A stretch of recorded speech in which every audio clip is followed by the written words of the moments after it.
آدم علیہ السلام زمین پر اترے اور ان کے ساتھ حوا علیہ السلام بھی اتری اور ان کے ساتھ ہی ابلیس کو بھی اتارا گیا۔ یہ کس جگہ پر اترے اس بارے میں اختلاف پایا جاتا ہے، لیکن ابن عباس رضی اللہ عنہ کی بات راجح محسوس ہوتی ہے کہ آدم علیہ السلام کو ہند میں اور حوا علیہ السلام کو جدے میں اتارا گیا۔ جب آدم علیہ السلام اتر آئے تو حوا علیہ السلام کی تلاش شروع کر دی، زمین میں ان کی تلاش میں سرگرداں ہوئے۔ آخر کار میدان عرفات میں دونوں کی ملاقات ہو گئی۔ چونکہ میدان عرفات میں دونوں نے ایک دوسرے کی معرفت حاصل کی تھی اور ان کا آپس میں تعارف ہوا تھا، لہٰذا اسی مناسبت سے اس میدان کا نام عرفات مشہور ہو گیا۔ پھر اللہ تعالیٰ نے زمین کے اندر انسانوں کو پھیلانا شروع کیا اور زمین کو مردوں اور عورتوں سے آباد کر دیا۔ امام طبری رحمت اللہ علیہ بیان کرتے ہیں کہ حوا علیہ السلام نے آدم علیہ السلام کے لیے 20 ولادتوں میں 40 بچوں کو جنم دیا۔ ہر بار 2 بچوں کو جنم دیتی تھی، ایک لڑکا ہوتا ایک لڑکی۔ سب سے پہلا جوڑا قابیل اور اس کی بہن قمیم کا تھا۔ پھر انسانوں کی افزائش شروع ہوئی، آبادی میں اضافہ ہونے لگا۔ اللہ نے آدم علیہ السلام ہی کو ان کا نبی متعین کر دیا، وہ انہیں دین سکھاتے رہے۔ اس وقت تمام لوگ موحد تھے، خالص توحید کو اپنانے والے تھے، یعنی کان الناس امۃ واحدہ، تمام لوگ ایک ہی امت کے تھے، ان میں شرک کا شائبہ بھی نہ تھا۔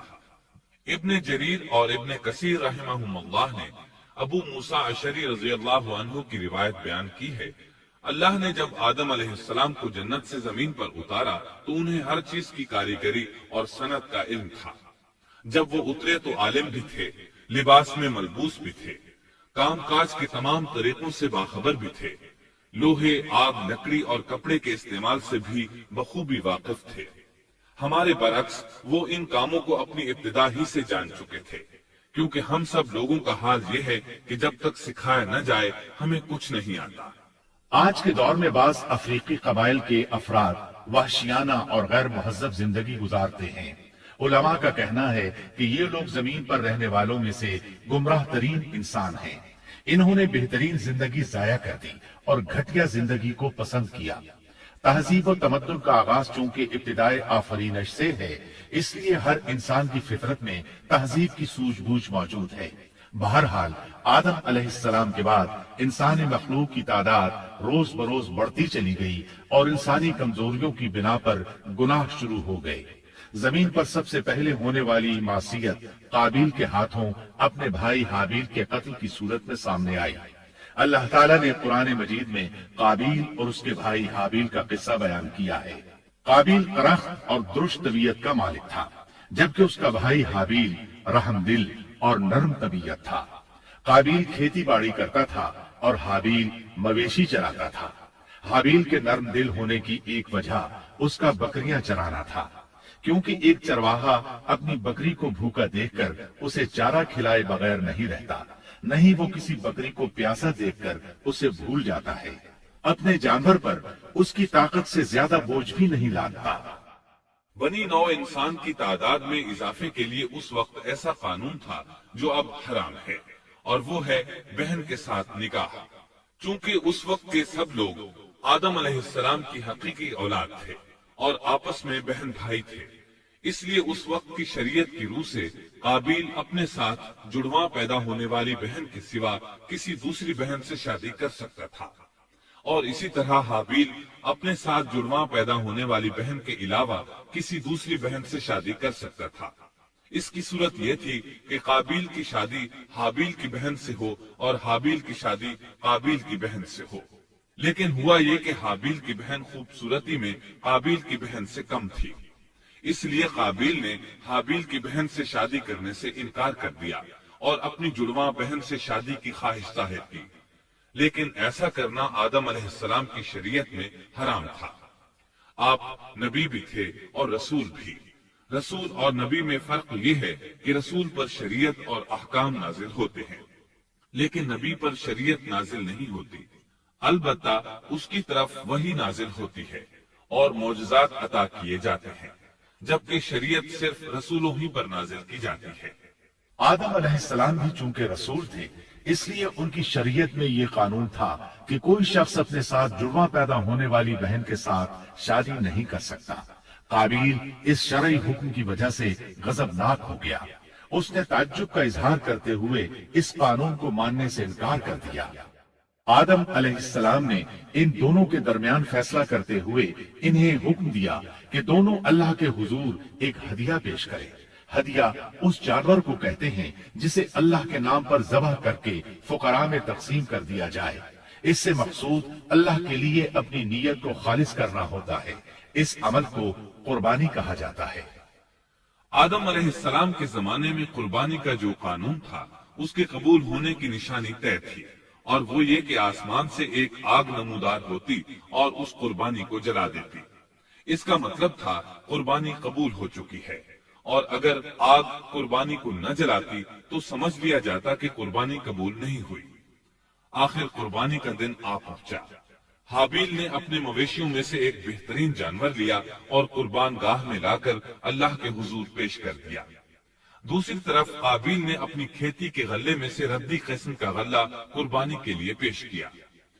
دوسرے دن دونوں قربان گاہ پہنچے تو انہوں نے دیکھا کہ حابیل کی قربانی قبول ہو چکی ہے، جبکہ قابیل کی قربانی کو آگ نے چھوا تک نہیں تھا۔ یہ دیکھ کر قابیل حابیل پر غضبناک ہوا۔ شیطان نے بھی اسے وسوسے میں مبتلا کیا کہ اپنے بھائی کو قتل کر دے۔ اس نے اپنے بھائی حابیل کو جان سے مار ڈالنے کا پختہ ارادہ کر لیا۔ اس وقت تک روئے زمین پر کوئی انسان قتل نہیں ہوا تھا۔ انسانی تاریخ میں یہ پہلا قتل ہے جس کا ارتکاب قابیل نے کیا۔ وہ اپنے بھائی حابیل کے پاس گیا اور اس سے بولا، میں تجھے قتل کر دوں گا۔ جواب میں حابیل نے کہا، اگر تو مجھے قتل کرنے کی کوشش کرے گا تو میں اپنے دفاع میں ہاتھ نہیں اٹھاؤں گا، اس لیے کہ میں چاہتا ہوں تو اپنے دیگر گناہوں کے ساتھ میرے قتل کا گناہ بھی اٹھا لے، تیرے گناہ زیادہ ہو جائیں۔ چنانچہ ایک تاریک رات میں حابیل سویا ہوا تھا کہ قابیل ایک بڑا سا پتھر اٹھا کر اس کے پاس آیا۔ اس نے وہ پتھر اپنے بھائی کے سر پر دے مارا۔ اس طرح اس نے حابیل کو قتل کر دیا۔ روئے زمین پر قتل کی ابتدا کر دی، زمین کو پہلے خون سے رنگ دیا۔ تاریخ انسانی میں یہ سب سے پہلا جرم تھا جو قابیل کے ہاتھوں ہوا۔ قتل تو وہ کر بیٹھا، اب حیران اور پریشان ہوا کہ اس کی لاش کا کیا کرے۔ اس وقت تک نسل انسانی موت سے بھی دوچار نہیں ہوئی تھی۔ آدم علیہ السلام کی اولاد میں سے اس وقت تک کوئی فوت نہیں ہوا تھا، اس لیے قابیل کو معلوم نہیں تھا کہ مردے کے ساتھ کیا کیا جائے۔ اسی کشمکش کے عالم میں اس نے بھائی کی لاش کو کمر پر اٹھا لیا اور چل پڑا۔ چلا جا رہا تھا کہ اللہ نے دو کوے بھیجے۔ دونوں کوے آپس میں لڑ پڑے، ایک نے دوسرے کو ہلاک کر دیا۔ اب زندہ کوا مٹی کھودنے لگا۔ اس طرح اس نے ایک گڑھا تیار کر لیا، مردہ کوے کو اس میں رکھا اور اوپر مٹی ڈال دی۔ اس طرح قابیل کو دفن کا طریقہ معلوم ہوا۔ اس نے بھی گڑھا کھودا اور حابیل کی لاش کو اس میں دبا دیا۔ وہ اپنے کیے پر نادم ضرور تھا، لیکن اس نے اللہ سے معافی نہ مانگی، جبکہ انسان کے لیے ضروری ہے کہ اس سے کوئی گناہ ہو جائے تو اللہ سے معافی مانگے۔ قابیل اور حابیل کے درمیان جو مکالمہ ہوا، اللہ تعالیٰ نے اس کا ذکر سورہ مائدہ آیت 27 تا 29 میں کیا ہے۔ اللہ فرماتے ہیں، آدم علیہ السلام کے دونوں بیٹوں کا کھرا کھرا حال بھی انہیں سنا دو۔ ان دونوں نے ایک نذرانہ پیش کیا، ان میں سے ایک کی نذر تو قبول ہو گئی اور دوسرے کی قبول نہ ہوئی تو وہ کہنے لگا، میں تجھے مار ہی ڈالوں گا۔ اس نے کہا، اللہ تقوی والوں ہی کا عمل قبول کرتا ہے، گو تو میرے قتل کے لیے دسترازی کرے، لیکن میں تیرے قتل کے لیے ہرگز اپنا ہاتھ نہیں بڑھاؤں گا۔ میں تو اللہ تعالیٰ پروردگار عالم سے خوف کھاتا ہوں۔ میں تو چاہتا ہوں کہ تو میرا گناہ اور اپنا گناہ اپنے سر پر رکھ لے اور دوزخیوں میں شامل ہو جائے۔ ظالموں کا یہی بدلہ ہے۔ اس کا مطلب یہ تھا کہ تیرے اور گناہوں کے ساتھ میرے قتل کا گناہ بھی تیرے ذمہ لگے اور تو ظالموں میں سے ہو جائے۔ حابیل کے قتل کے بعد قابیل پر جو گزری اس کا ذکر اللہ نے سورہ مائدہ آیت 30 اور 31 میں کیا ہے۔ پس اسے اس کے نفس نے اپنے بھائی کے قتل پر آمادہ کر دیا اور اس نے اسے قتل کر ڈالا، اس سے وہ نقصان والوں میں سے ہو گیا۔ پھر اللہ تعالیٰ نے ایک کوے کو بھیجا جو زمین کھود رہا تھا تاکہ اسے دکھائے